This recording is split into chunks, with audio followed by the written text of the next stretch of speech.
bir acı daha yaşadım ben 3 ay önce hocam. Benden Doğu Türkistanlı olup Türkiye'ye gelmiş bir kurum.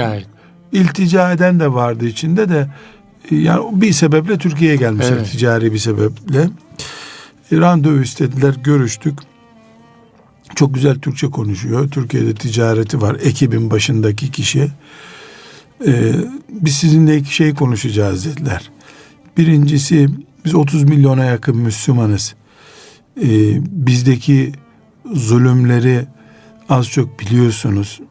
Ama biz Türkiye'deki hoca efendileri internetten izliyoruz. Türkiye'ye geldiğimde de izliyorum.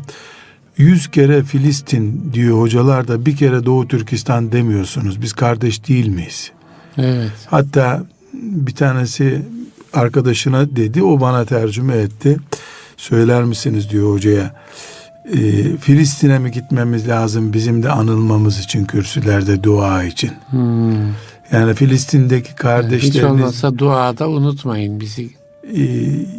Yani bunu bir ağır sitem olarak söylediler. Evet, evet. Ve örnekler verdiler sonra onlardaki zulümlerde. Yani İsrail'in 100 katı Çin diyor. Yani İsrail'de mesela diyor ki teröre bulaşmayacağını, onların deyimiyle, İsrail'in deyimiyle teröre bulaşmayacağını bildiklerine dokunmuyorlar diyor. Bizde diyor Müslüman olmak yeterli bir terör suçu zaten diyor. İsrail'de kimsenin çocuğunun ismine karışılmıyor. Biz de isim de veremiyoruz diyor. Evliliğimizden böyle örnekler verdi. Zaten bildiğimiz yaklaşık şeylerdi. Beni böyle, yani devlet bulduğunu yakalar derler ya. Evet, evet. Yani beni yakaladı. Ciddi bir sitem etti. Evet. Ciddi sitem ettiler. Yani az kalsın beni ağlatacaklardı oradaki o sahnelerden dolayı. Ben onlardan helallik istedim. Yani haklısınız dedim. Bir hoca olarak ben gerçi birkaç kere Doğu Türkistan konusu yapmıştım ama hakikaten çok uzaktasınız, ondandır belki dedim. Yani Filistin daha yakın. Bir de şöyle bir savunma yaptım ama ona ben inanmadım. İnanmadan işte dedim. Evet. Yani Mescid-i Aksa'nın ağırlığı var bizde dedim. Ona cevap verdi.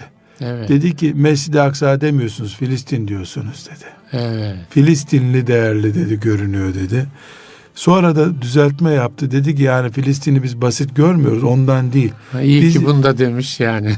Hocam 2 saatten fazla konuştuk. Evet. Ben %100 haklı buldum. Helallik istedim. Kalktım kucakladım. Bazen acılar arasında hani tercih yapmak gibi bir durum da ortaya çıkıyor. Yani ümmetin belki bir acısı da bu hocam. Bir acı da bu. Onu ben dillendirmek istiyorum. Yani bütüncül bakamama sorunumuz da var. Mesela hakikaten bir kıyas yapıldığında şu anda son bir senedir Doğu Türkistan'daki durum Mescid-i Aksa'mızın, yani Mescid-i Aksa kutsiyetimiz çıkarılacak olsa Filistin'den çok daha kötü. Filistin'de yani çok ciddi bir sorun da yok. Mescid-i Aksa mukaddesliği çıkarıldığında yaşayan yaşıyor. Mesela buradan giden arkadaşlarımız orayı böyle sefaletten ölmüş bir Somali gibi zannediyorlar. Gazze'ye girip çıkanlar gelip elhamdülillah diyorlar. Yani oradaki durum, bir siyasi savaş var. Etnik bir savaş yok mesela orada. Evet. Siyasi bir savaş var. Ya da Yahudi henüz o süreci başlatmadı. Belki bir gün etnik olarak da temizleyecek.